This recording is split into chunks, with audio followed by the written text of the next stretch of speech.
thank Lyon College. Usually the colleges are run by either a Republican or a Democratic group, and they're not very receptive to another third-party candidate speaking.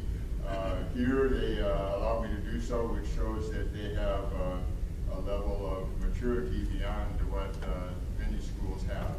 So we thank Lyon College for allowing me to use their facilities.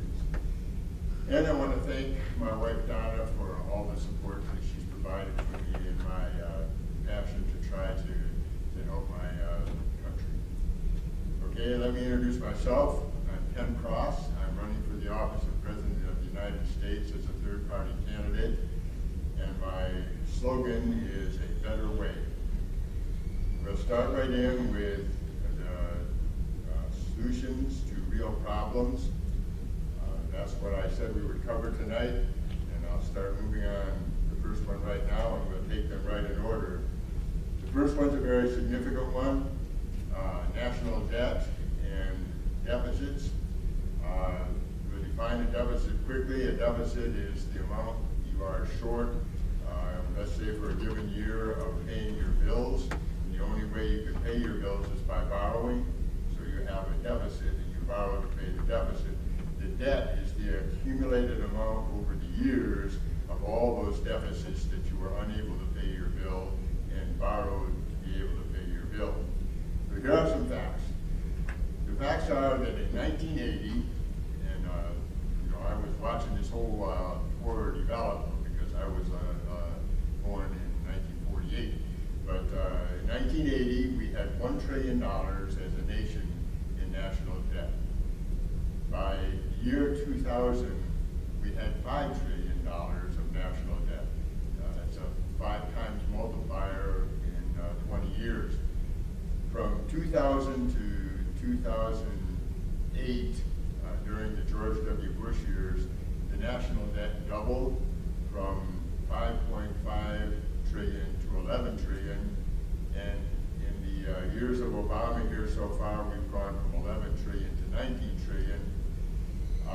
The Obama administration is projecting that in 2020 we will be at 22 trillion, and Congressional Budget Office is saying that starting in the year 2022, we will have $1 trillion deficits year after year as far as the eye can see.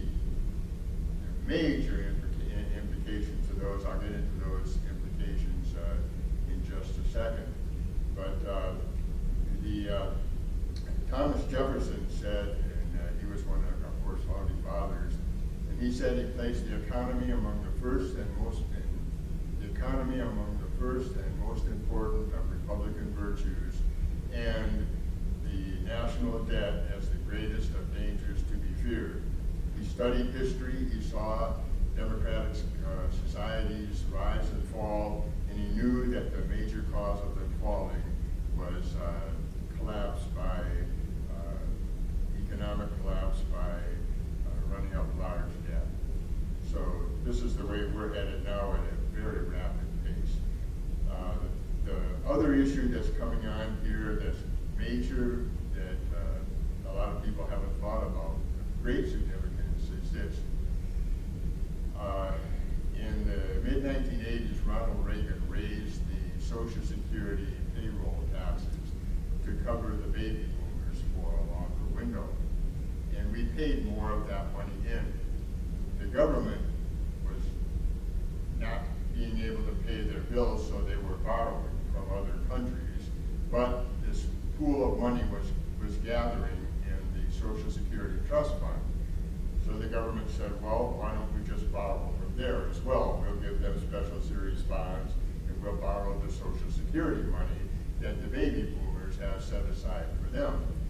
And so they did borrow that money. And they have been, on the bonds they issued, they've been paying interest, as they should, as they do on all their bonds. So what's happened now as the baby boomers retired is that actually right now in 2016, the amount of revenues coming in from payroll taxes is less than the money's going out. However, Social Security on bonds leaves us in a non-negative situation for a couple of years. In 2019, the only way Social Security can pay their bills is by liquidating, by selling these bonds back to the government, and the government has to pay cash for them, has to redeem them. So what that means is that Social Security, if the government pays back Social Security, the trillions they borrowed, and other trust funds like the Federal Employee Trust Fund, if the federal government doesn't pay them back, Social Security is projected to last till 2034. So Social Security itself is not in horrible shape, it's in bad shape, but it'll last a while as long as the government pays the bills. But the government's the ones in trouble, our government, because we no longer have this pool to borrow from. We have to start paying that money we borrowed back to the Social Security Trust Fund, on top of all the other things we're paying for, the current wars and all the other things.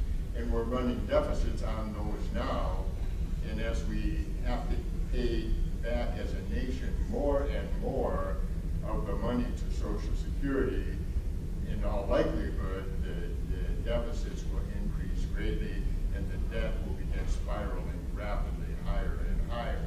And that's the reality, mathematical. I'm an engineer, professional engineer, and I study numbers and trends. I point out potential problem areas. My whole life as a career job, provided corrective action for options for decision making, for problem solving, and here I've applied those skills, and I can clearly see the trend. And anybody who looks at it can agree it's undeniable. And the federal government knows this. Year after year, the congressmen and other people have probably heard the term kick the can. They can't get along, they can't figure things out. They're in there right now. Over 70 of the members of Congress are over 70 years old. A lot of them are going to be retired or gone before this thing really causes great stress. So I don't know if they don't care or if they just don't want to work, but they're not solving the problems. They knew this way back, and other people knew it too. But the point of it is, it's not something in the far distant future now. It's not 2034. That's for Social Security. The federal government is in major financial difficulty right now to try to get along. And in fact, the deficit went up this year. It was 629, let's say, somewhere in there for the 2015 fiscal year that ends September 30th so far. $600 billion mathematically comes out to $1 million every single minute of every day of the year. $1 million for every minute that I'm speaking all day long, and 24 hours through the day, 365 days a year, adds up to about 550 billion. So we are over that. We're over $1 million a minute. And this is the law. This is the law before the storm hits. So we have a serious condition that we have to start addressing. And the longer we wait, the greater the problem that we're facing. George Washington said, speaking of debt, national debt, he said, cherish public credit as a matter of strength and security. In order to pay debts, there must be revenue. In order to have revenue, there must be taxes. There are no taxes devised which are not more or less unpleasant and inconvenient. So George Washington knew way back then, Thomas Jefferson knew, they were worried about this. They knew the nature of democracies. They get in for a while, people want more, they put in people that will give them more and tell them they don't have to pay for it and cut their taxes to get elected, and that's why they crumble eventually, inevitably over all the years. So we as a nation think we're above that, we're too powerful. We're what, 230 years old, just a baby as countries go in the history of time. Germany's gone through this, France, all over in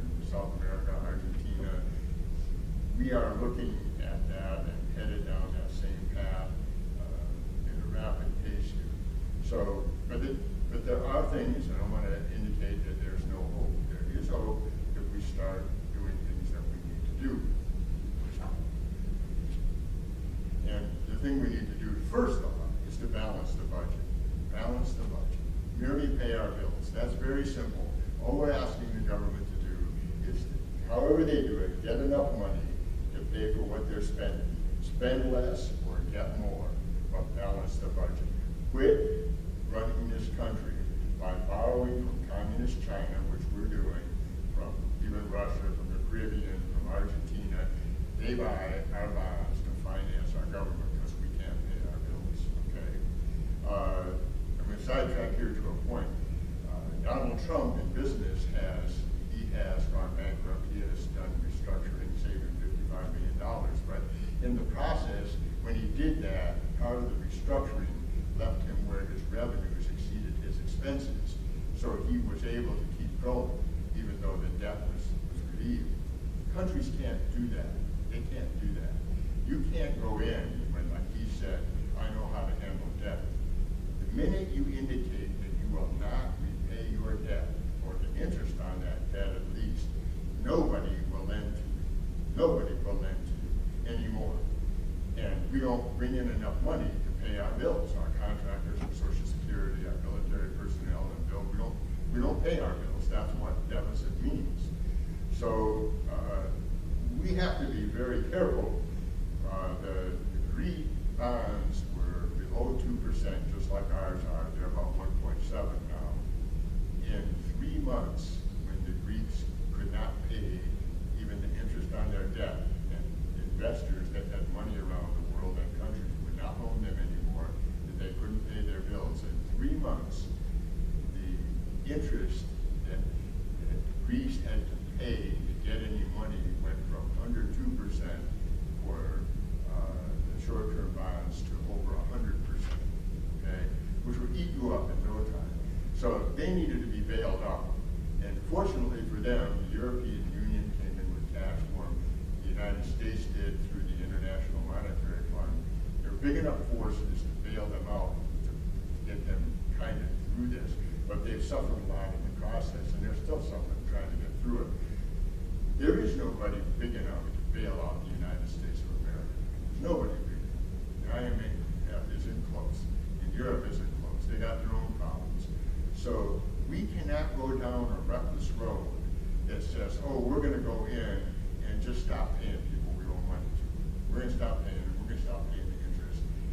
We don't need any candidate. I'm not picking on Trump. I don't know what Hillary's position on it. We don't need any candidate who's going to slam us into a depression by recklessness. In any case, we take a look at facts, because everybody says, well, we can't raise taxes. Taxes are too high now. I've heard that time and time again. I paid taxes. I made a lot of money consulting. I paid high taxes. That's okay to support my government. But here's the facts. The income tax now is the lowest since the 1950s as a percentage of our goods and services produced, our gross domestic product. The lowest since the 1950s, okay, as a percentage of GDP. They're not high. They're not high. People say that. They want to go for a person like Trump. Like I said, if somebody says, hey, we'll give you more for nothing. We'll give you more bigger military, which he said he's going to pay for, and we're going to cut your taxes trillions of dollars and accelerate. All those numbers I gave you with the facts to begin with were just at the present laws in existence now.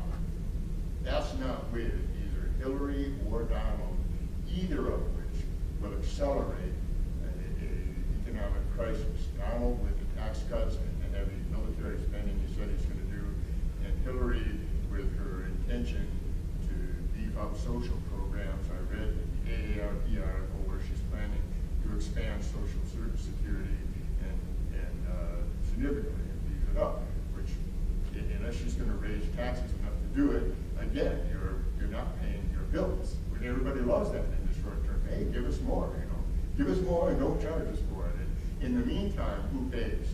Well, my wife and I, Donald here, we can go to China, Argentina, Russia, anywhere, Australia, in a few months. We've got that credit line. We have a big credit line. We couldn't, even if we wanted to, go to our kids, to Joe and Kelly and Danielle and Lisa and say, here, now you pay this back. We had our fund, you pay for it. We wouldn't do that if we could. The federal government's doing that right now. These college kids who weren't able to make it tonight, they're the ones that are getting this brutal beating. They go day by day to this course and they're on health or something, thinking, well, one day I'll be pretty much the next and another. And when the thing collapses, they'll go, what? What's going on? Potential riots and revolutions have occurred in the past for this stuff. We're not at that point, but we can get by. We got a book that written by Charles Dickens called A Christmas Carol. There's a fellow named Scrooge who's a nasty person his whole life. And in the end, he's going through this passage with the spirit of Christmas future. And the spirit points to a headstone. And Scrooge says, before I draw near that stone, answer me one thing. Are these the shadows of things that must be or only might be? Why show me all these things if there is no possibility for recovery? In so many words. And he said, I know men's deeds foreshadow certain events, but surely if the deeds change, then the outcomes will change. Okay? And he got a second chance. He changed his deeds, and presumably the outcomes changed. We are changing our deeds. We are not changing our deeds. We are the two candidates of the two major parties are not even talking deficits, not even talking about it. And it's probably the most critical issue facing our country, even in the short term. Even in the short term. And now let's talk about money, about how rich this country is. Now, even the middle class that says they're getting beat up, and I'm in the middle class, even the middle class manages to find ways to take trips to Jamaica or somewhere or what, buy a nice sports car. This is middle class, upper middle class, they all have that stuff. So we aren't broke. We have enough money. Athletes earn, many of them, $20 million a year now.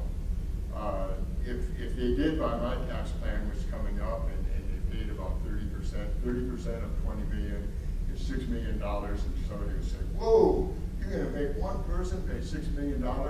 That leaves them with $14 million after federal income tax. I can live on $14 million after tax, you know? There's money out there. What do you do with $14 million? You can't spend it and buy that many steaks or whatever it is that you're spending it on, alcohol or whatever. I won't mention. The point is, there's loads of cash in the free enterprise system. It's the system that generates the most wealth for the people. People, I guess, in their back of minds say, oh, we're all really very rich. Surely we're going to have a collapse. We aren't paying our bills. The athletes are chump change, though. Athletes, corporate executives, they're chump change. We're talking here about hedge fund managers. The top hedge fund manager, one year last year, the top hedge fund manager earned, our audience, take a guess. Just throw out a number. Earn what? Now, you know, I don't agree on the spot. They earned, the top one earned 1.7 billion. A billion is 1,000 million. So he earned 1,700 million in 1 year, and they've been doing this shit. In fact, of the hedge fund managers, the top 25 averaged 500 million a year. That's like winning a big lottery every year, okay? But their tax rate is relatively small because they have stock options deferred and all of this. They don't pay. They have tax advisors, tax accountants. Also, they don't have to pay. So what? The poor people don't have any money to pay, so they don't pay. The wealthy ones can afford tax lawyers and accountants, so they get out and don't pay. So the middle class pays what's paid, and they don't like it, so they vote somebody in will say they don't have to pay. Shame on us. Shame on us. And my son Joe is watching this. He knows I've talked with him for the years. I'm concerned for us, but now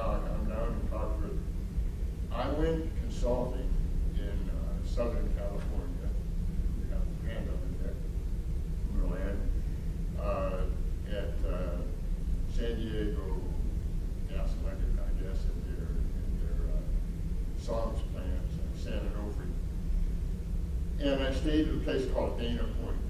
Dana Point is a hotel, very nice, well, classy place. Outside of it, there's this bay area. There are 4 rows of yachts lined up all the way in the bay area.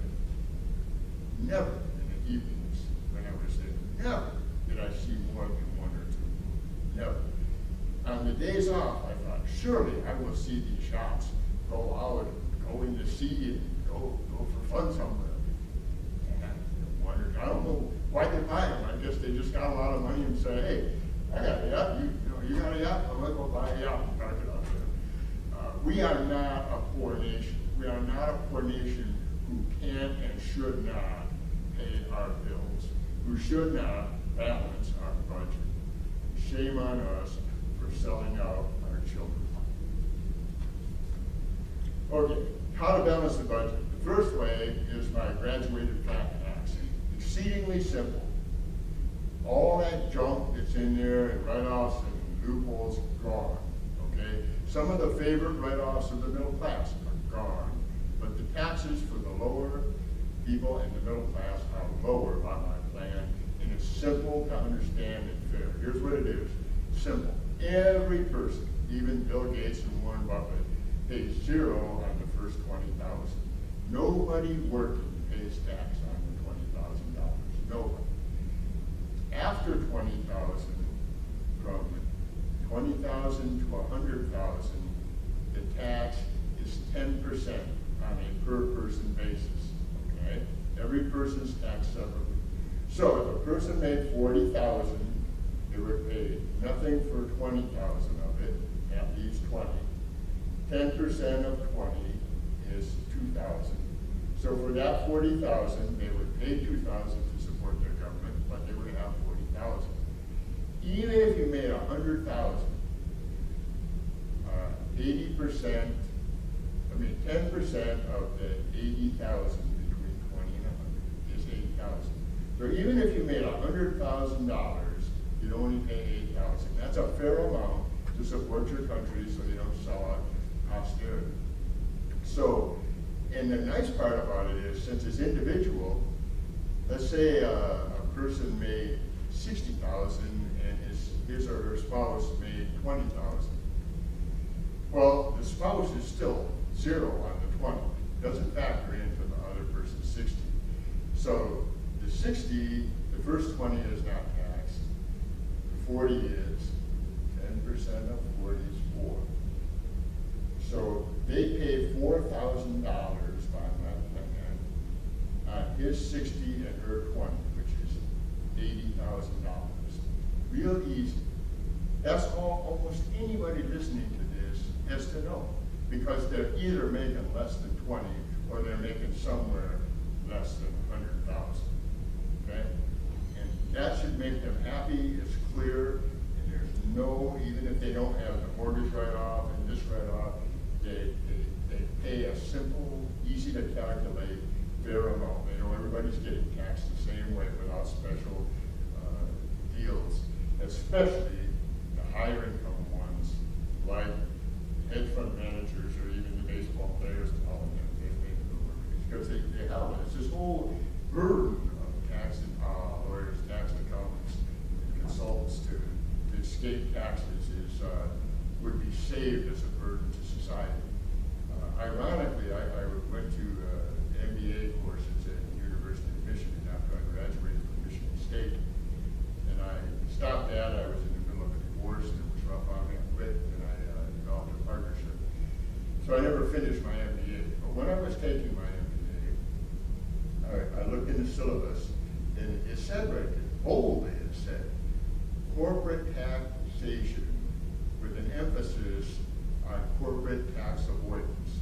Okay, and that's what they would be teaching me as a student, so I would know how to go out and tell corporations how they would have to pay tax.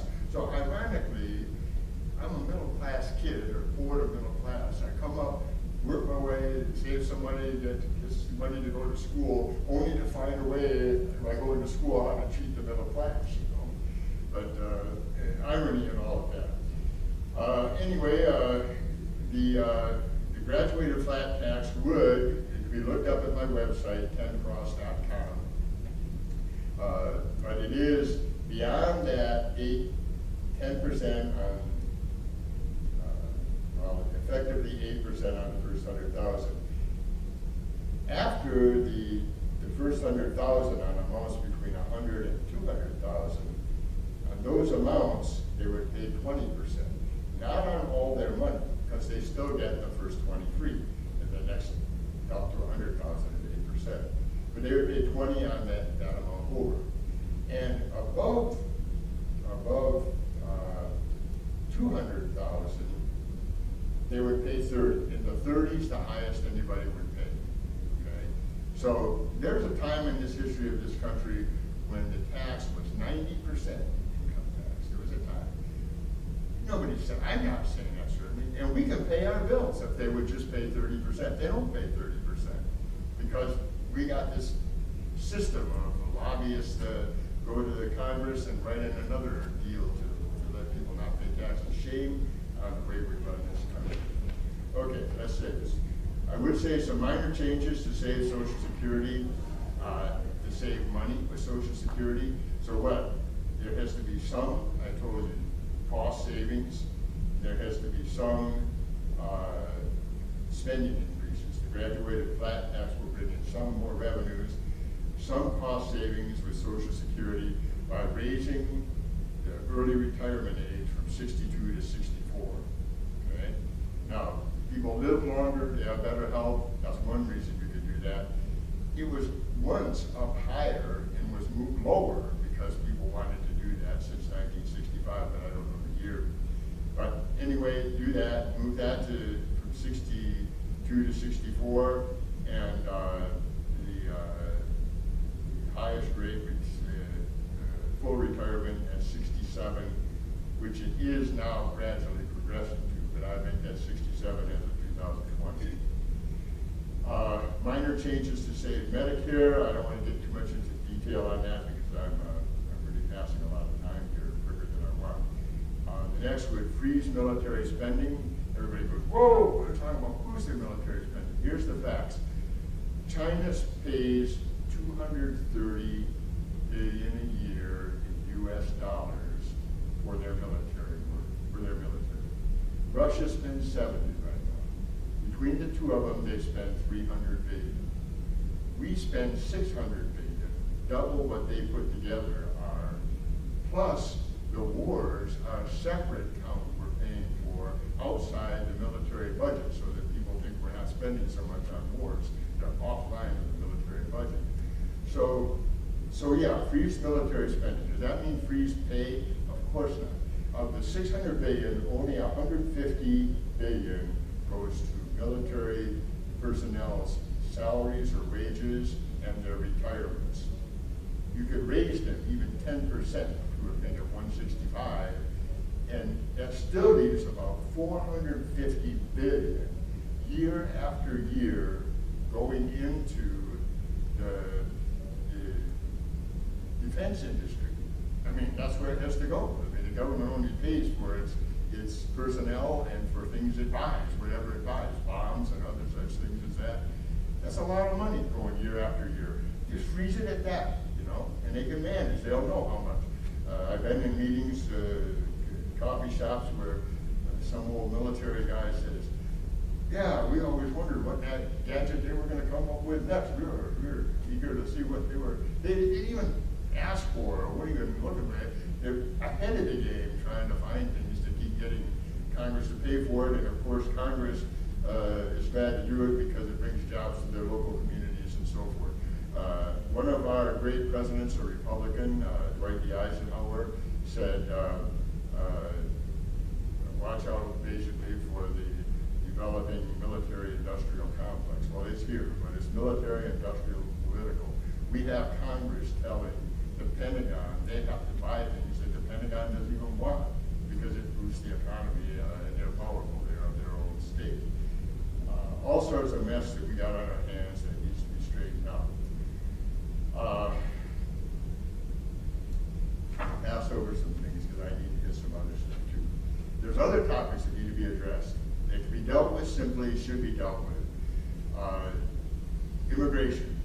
We don't need a big wall. It's absurd to say we're going to tell another sovereign nation that they have to build a wall for our purposes or wishes. Borders on the mentally touched. I mean, kind of, literally. That's the way I feel. You're not going to tell another country you have to build a wall. But we do need to secure our borders. So my plan would be to use up to 10,000 military personnel. They have the advanced equipment to see people at night, to capture people, not to shoot them, and to capture them. And then there would be detention centers. There would be quality detention centers that they would be kept at for about 3 months before they would return to their home country. That's what you do with illegal aliens. Now, what about the illegal immigrants here? Well, the truth is, right now, the illegal immigrants here are needed to harvest produce. Otherwise, lots of things would be just rotting in the field. Used to be in the summers, our college kids did that. They don't do that anymore. Nobody wants to do that work, but they do it. And that's how we have produce in Walmart and all these places. It's the illegal immigrants largely picking this stuff. So we need them, whether we like it or not. That's the problem we have to face. So the thing of it is that we can do is I thought of this just the other day, of what's the best way, honestly, to deal with this for them and for our nation, is to give the illegal immigrants a new status, which is non-deportable, non-citizen. We don't give them citizen rights unless they go through the channel of everybody else. I have a sister-in-law that came from the Philippines, and she went through all that hard process to do that. So if they want to become citizens, they go through the process. However, non-deportable, non-citizen means they don't have to be watching their shoulder to see if somebody's going to grab them and throw them out of the country and take them away from their kids who are citizens because they were born there or here. So that would be a sensible thing to do. You would have I would have a requirement that they work in the U.S. for 6 months so that they didn't cross the border and say, hey, I'm not deportable because I'm here. So they have to be here, however they did for a while before they could get that status. So they'd have to work here a while, and also, secondly, they'd have to not have a conviction for a felony. So if they're convicted felons, they don't have an opportunity for that status. A sensible approach to get in the middle that will work. They'll still be here to help us with our produce. They'll be the good ones and hard workers, and they don't have to worry about being deported. Problems, solutions. It's all possible if Congress would even talk to each other. They don't, because they don't like each other. Some of them hate each other. We've gotten to the radical left and the radical right. And I'm trying to get a party started that is in the moderate middle. That's a home that's not quite so far that you have to swing to. When I played football, there was a cheer. Swing to the left, swing to the right, stand up, sit down, fight, fight, fight. Well, that describes our Congress. But anyway, here's another topic where we are out of time. I'm trying to pass through fast. Women are not getting equal pay for equal work. Problem is that it's difficult to prove, especially for professionals. You know, I had departments and companies they're different in their ability to get along with other people, to market what they do, to communicate with other people, and their effectiveness, their knowledge is different. It was hard to prove that sort of thing. You can go to get lawyers, battle in court, usually there's some sort of settlement. That's not the best way. The best way is something that I learned by studying papers that Germany did. And Germany passed a law that said at least 40% of women would be on corporate boards for large companies, over 500 employees. Okay, so there's no reason they shouldn't be on corporate boards by this time. For the last 30 years, women have graduated from college in greater numbers than men. Studies show 30 years. Way back when I went to Michigan State, I'm really showing my age, at 67, and I started there, I heard in orientation that Michigan State had 43,000 23,000 then, I don't know what they have now, 23,000 were women and 20,000 were men. Even then, it occurred to me with my math mind that, well, with 3,000 more women hunting than men hunting, I should be able to get a date, you know? I mean, there's excess numbers available. But anyway, we should do that. That's easy to do. Doesn't mean that you put 40% women, that immediately women's issues are going to be solved, but they eventually will develop a concern and a result in company policies. Problem 4, corporate income tax. It's too high, too many loopholes, because some people are complaining it's too high, pay almost nothing with all these fancy companies and tax lawyers and loopholes. It does not promote small business enough. Largely the people with the big money, they can afford the big lawyers and they got out of the taxes. The smaller people cannot. So what do? 1, eliminate, totally eliminate the corporate income tax. Nobody can complain that it's 39, whether they're only paying 4 or whatever. Eliminate it and replace it with a 4% corporate revenue tax. That means what they come in, what they bring in monies, not after they reduce their expenses, but what they bring in, they pay 4%. Now, some already have given me feedback. Oh, that would break it. 4%. People are smart enough to know what 4% of the number is. Women sometime in closing get 75% off. I mean, they even have cars these days where you get whatever 15% off and more. 4% would not break them because they wouldn't be paying the income tax. And all that baloney would stop. No tax loopholes. However, we would help small business this time because the first 200,000 of every company would be exempt from taxes. So who does that help? Yeah, small business. Some of them might not make much more than 200,000. Some of that fair, they're not paying. They haven't had the advantage of all this not paying by tax loopholes anyway. So what this would do is promote entrepreneurship and help small businesses who are the major hirers of the working poor in this country who can't get jobs because they don't have the skill sets. Problem 5, currently there are no term limits for Congress. Because of that, they're always playing politics. They're always campaigning. They're always seeking donors who will donate year after year because they know how they're going to vote. All that should stop. They never have an election cycle now that they can courageously vote what's good for the country by their conscience without being worried about re-election. The only way to stop that is to have term limits. And at least some of them would do what's best, even though their own constituents may not like it. And that way, they might stop kicking the can and putting all the problems off to the future to deal with, as if the future won't have enough of its own.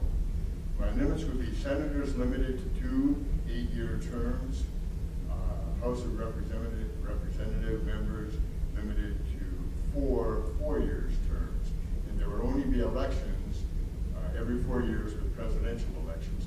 It's insane in this time that we have elections every 2 years. You just get past one, you got another one, and they just get past one, and they're jockeying for the next election they're going to have, wasting all that time instead of deliberating on major issues and solving our problems, which they never do for whatever reason. Problem 6, USA educational test scores are lagging the rest of the industrialized world. For one reason, the problem is the No Child Left Behind is impractical. If an unfortunate child was in an accident and was brain dead but alive, well, we wouldn't put her in the class and say, now you've got to keep working on her until she's caught up with the rest. That would be lunacy.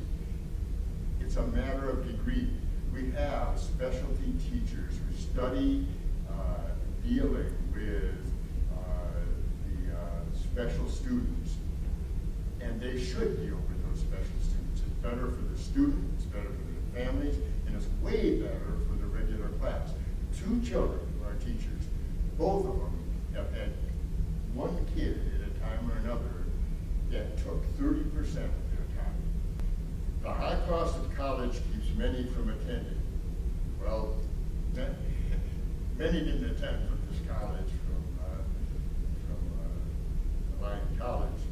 Maybe that's because here there's a lot of rich kids, and maybe the problem doesn't apply to them so much. But it does keep them from attending, and it does hurt the middle class. But 4 of them that I helped through college, they had scholarships. They still even had to borrow some. It's a hard time trying to study and pay for existence. And you don't just have books, you have whatever, clothes, shower curtains, food and stuff you go out with. There's all sorts of things. So to ease that, the middle class from hurting and them from hurting, and not having to go so deep in debt, that I would have a simple plan, much like the lottery here in this state is, but there's no financial statement, no big bureaucracy set up, eating all the money that's coming up. Very simple. That each student that's going to an accredited college and maintains a C average gets 200 per credit hour per semester. So if they take 15 credit hours times 200 is 3,000. Now that won't pay for the school here. This is an expensive school. Well, for some small schools, it'll certainly help. It's better than nothing, right? 3,000. You get 3,000 per semester. You could go fall, spring, and for those who went summer, they could be entitled up to 9,000 a year. Well, times 4 is 36,000. It's definitely a help. It would cover everything.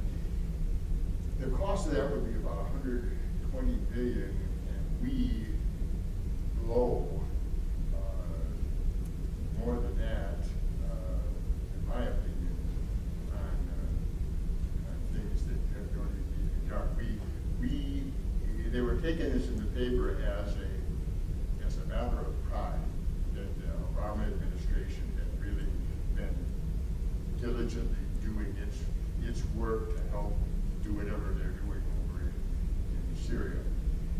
As a moment of kind of statement of accomplishment, the numbers said they had dropped 10,000 bombs in the last few years. Okay, 10,000.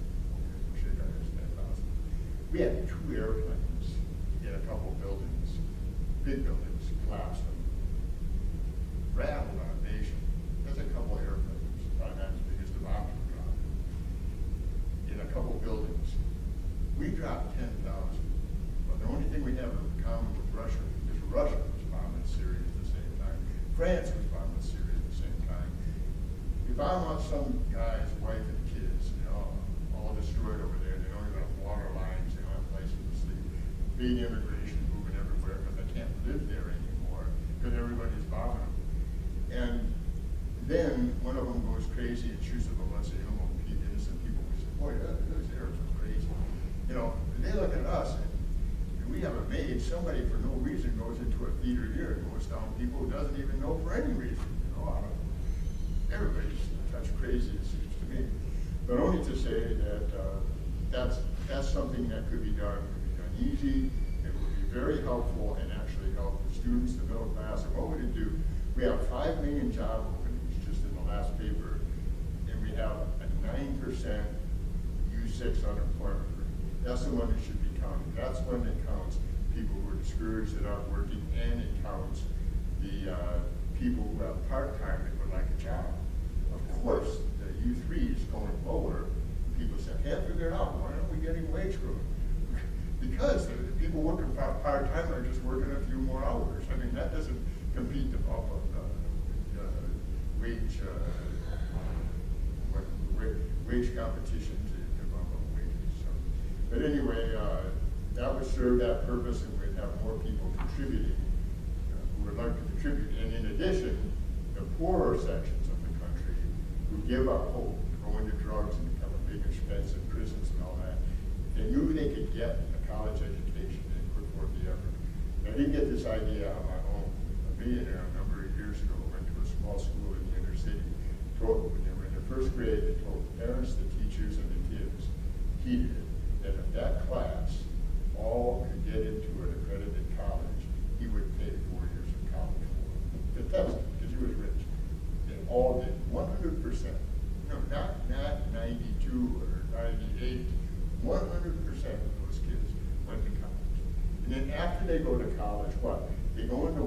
make money, and they pay taxes, and they end up paying back probably more than that whole plan would cost them. Right? But anyway, there are things that could be done that would be helpful. And I'll tell you this, they talk about in periods where they work off, where they're worried about deflation, where the prices go down, and then people don't buy because they think they're further down, and it forces the economy into stagnation. So they say, well, if it gets too low, we worry about that, and they use the term helicopter money. I mean, if the banks won't loan, and credit, if people aren't credit worthy, and all, they're tight, they gotta get money in there, maybe just drop money from a helicopter. That's the term that's used. Believe me, I have 4 college kids. You put money in the hands of a college kid, it'll get spent. It'll get into society. Okay. Some of these quicker. Is there not question and answer? I can't really address it then. Okay, this is important. Fair jobs plan. Okay. What we have here is 5 million job openings and millions unemployed because they don't have the skills to fill the open. Obviously, that's the problem. So we have like 4% professional unemployment. Okay, that's professionals are busy now. They don't have to do no work. We have 15%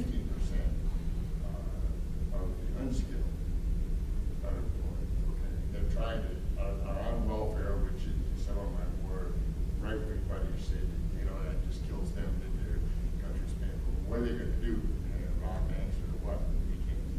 But only to say that there they are. They don't have jobs. So I could create a job opportunity for all. Anybody that wanted to work without a job with my fair jobs plan.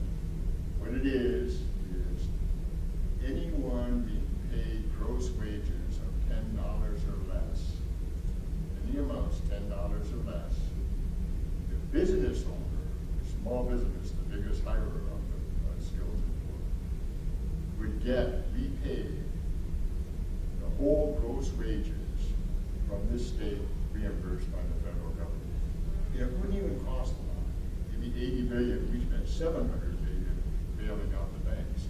But the point is, if you do that, because there's only so many making under 10, 10, 7, and eventually it bump up to 10 real quick because they'd be fighting over it for free, right? I mean, you know, bring them in and they can help out. They're not costing you anything other than a little payroll tax that you pay, but their gross wages would be freed up.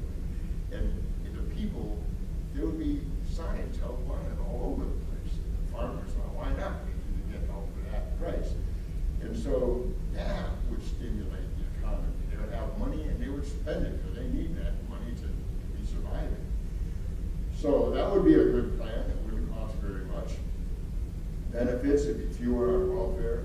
The U.S. could compete better because what? We can't compete with the countries in clothing, so that all the clothing is made elsewhere because they pay their people $2 or $3 an hour. But I can't get less than 0, right? So we actually could open up in some of these depressed areas, and who would do it better than the business people? Not government. Go in and somebody's got an incentive. Man, I got a pool of free labor here, and I'll start making some dresses or whatever.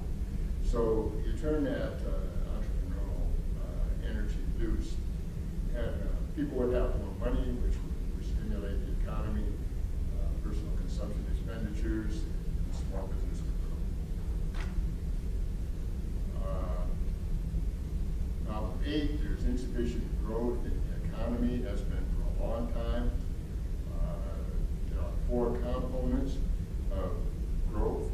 There's personal consumption expenditures, which is a fancy way of just saying spending, personal spending, consumer spending.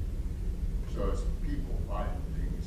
There's investment, which is by companies, but they worry that there's not going to be enough demand. You can't blame them. Why should they just make things to set on the shelf? So if they don't think there's going to be enough people with money to buy them, they won't make them. If my jobs plan were in place, they'd have more money to buy them, then they would make them, and then they would hire more people to make this stuff. And then the people making dividends would make more. It's a whole principle of capitalism.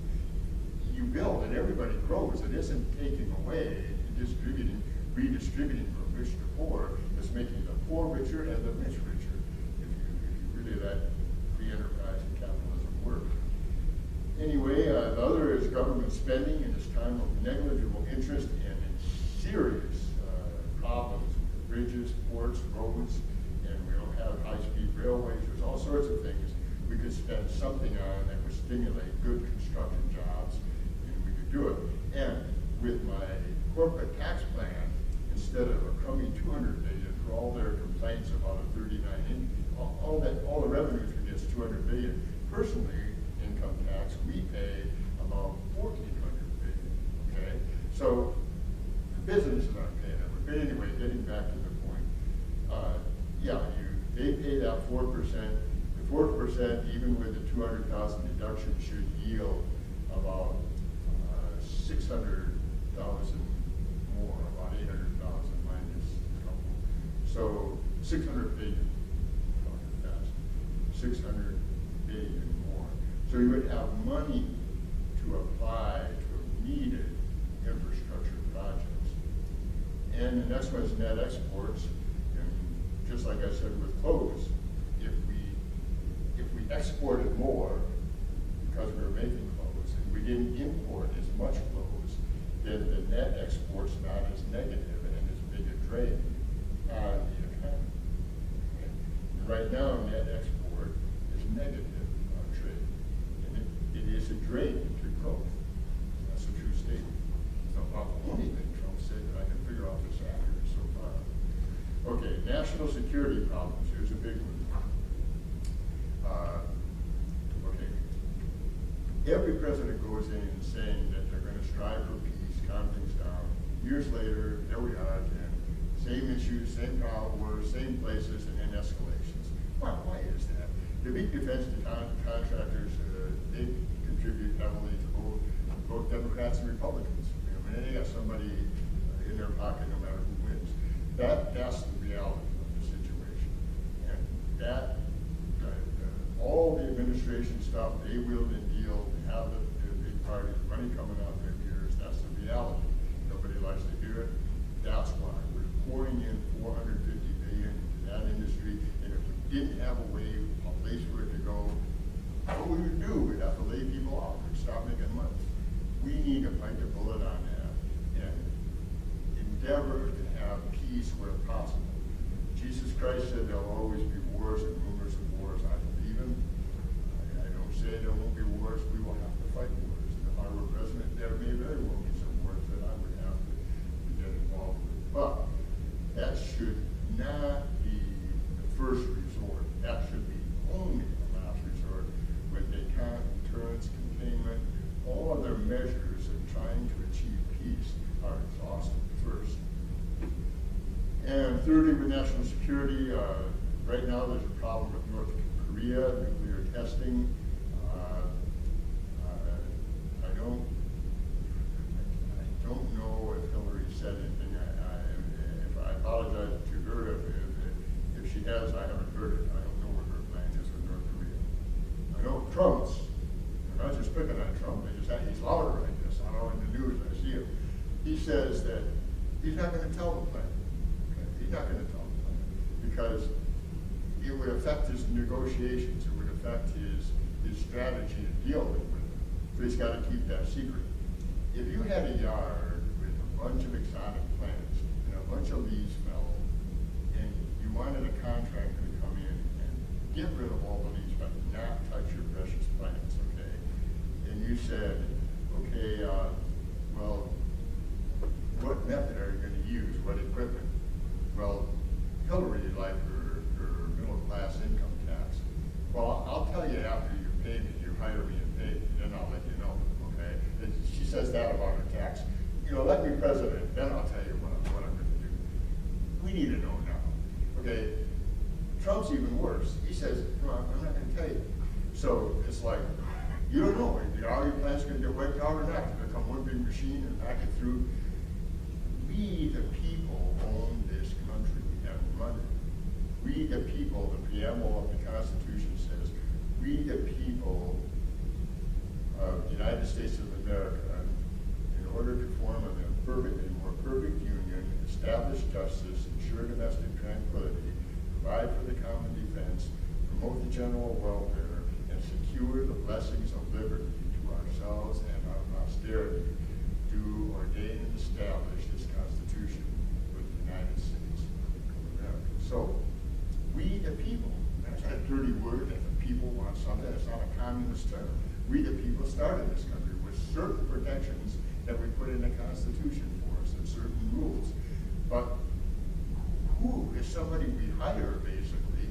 You know, they're public servants. We pay them out of our tax money to do a job for us, and they say, oh, we're not going to tell you what job to do. Where do we get to this point? How do we lose so much? So anyway, my plan is, for one, I would focus defense measures here in the U.S. We got enough problems of our own. More satellite missile defense for these kooks like Kim Jong-un, who might actually fight these things someday on somebody. Invest in infrastructure like Eisenhower did with the roadway system so that we could move more quickly if we were ever attacked. Expand covert operations in today's world and reduce covert. We don't need bombs anymore. That was the old days. Some of the nuclear bomb that landed in Japan, 2 or 15 kilotons. We have 2,400 kiloton bombs. Okay? You can wipe out huge like New York City. You know, you can big bombs. We have loads of them, and other people have loads of them. So what's Trump going to do? He's not going to tell us, but he's going to get irritated. And if Kim Jong-un doesn't stop it, Trump said he'd fire nuclear weapons first if he thought it was necessary. He leave that option open. He could fire at North Korea. China could say they don't like it, fire one back at us. We could unload on China. Russia hit us, and life on Earth ends. That's it. I'm not trying to say that happened, but it can happen because we have enough nuclear weapons now to annihilate and end life on the Earth 10 times over. Okay, that's where we're at. So we can't have somebody say, I'm not going to tell you how I'm going to deal with problems. So here's how I would deal with North Korea right now. North Korea is China's main trading partner. China is our main trading partner. We get good deals from China. We get stuff that's inexpensive. We like our cell phones and all this for not too much money. But as a matter of policy, I would gradually reduce trade with China until it hurt. Then their economy would turn quickly until they got tough with Kim Jong-un and told him to stop violating nuclear world protocol with nuclear testing. But anyway, that's something. That's better than nothing. And somebody might not like that plan, but at least I'm sharing what I'm thinking might work. Okay. About time to set it up. I will say this first. There's a fellow order if you want to turn off and streaming, go ahead. The Electoral College should be eliminated. Most votes for the President of the United States do not count. In California, all 55 electoral votes go to the Democrats because they're just over 51. If you're over 51%, you get all the electoral votes, all the power toward electing the president. In New York, same way. In Texas, they usually go Republican. So if you're a Democrat and Republican, your vote doesn't go. And it doesn't count toward Hillary. It goes zero toward Hillary. You vote, all the Democrats vote, they go to the polls, they're going to do something. In Texas, they get over 51%, so they take all 100% of the 38 votes that count in electing the president. We have an archaic system. We only had the Electoral College because in the old days they couldn't collect the votes fast enough. They had to consolidate and use forces and get them together, and it took a while to find out who's president. It's not that way now. We know by popular vote who our president is before the electoral mess usually unfolds. So only to say that that's a dumb thing. It's there. It prevents third-party candidates. Even Ross Perot, who got something like 70 to 90%, he just close to 50. He didn't get any electoral votes. He wasn't close. It's stacked against anybody who wants to set forth a different choice for the people. The system with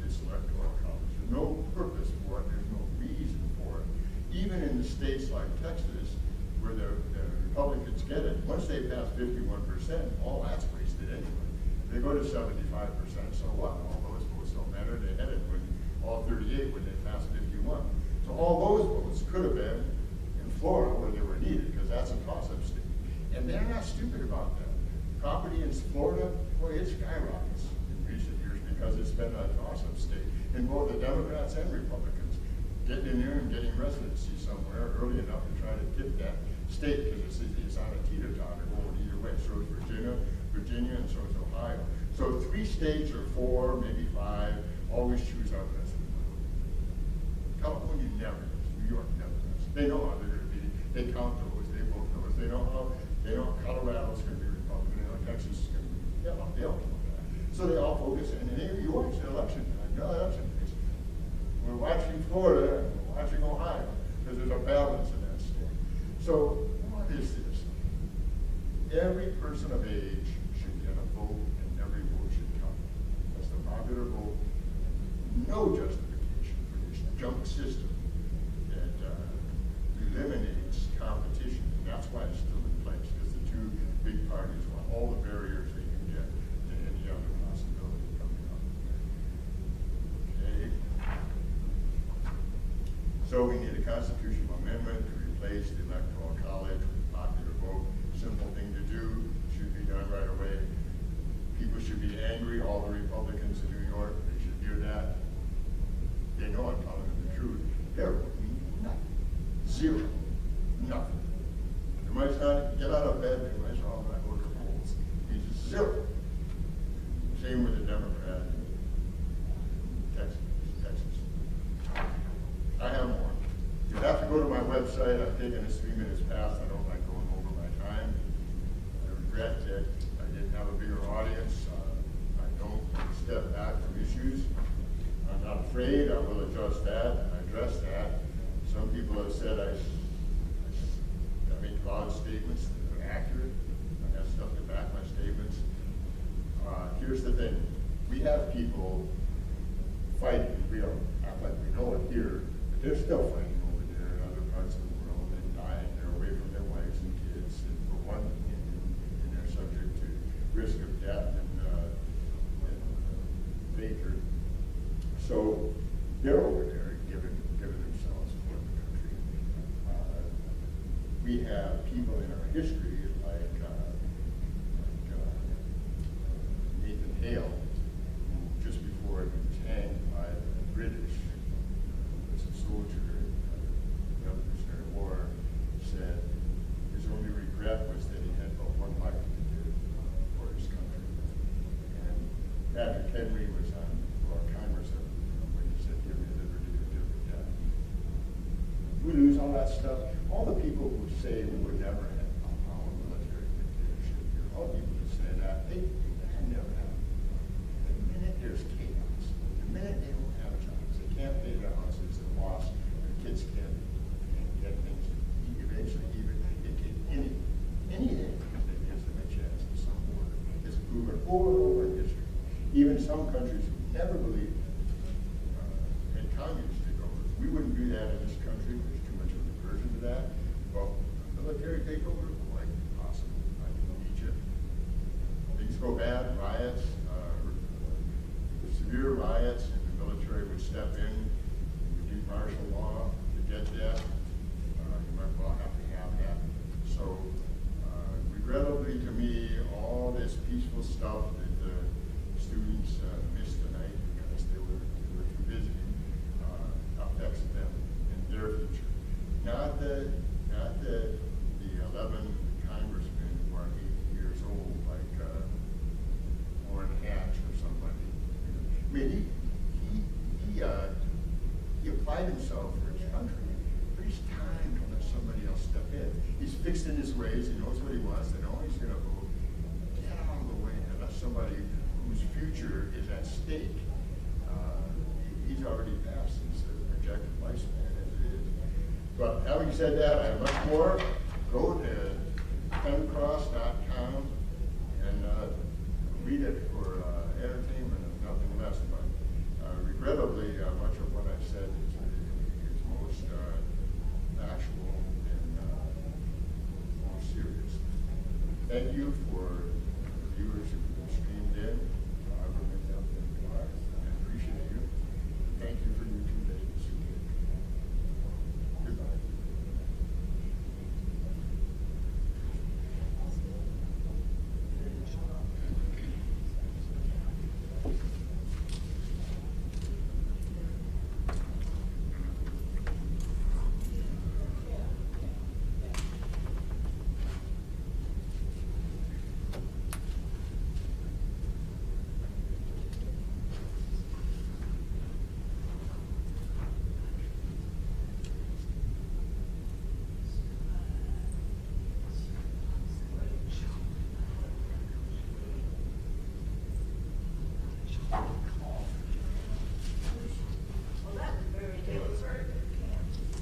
Thank you.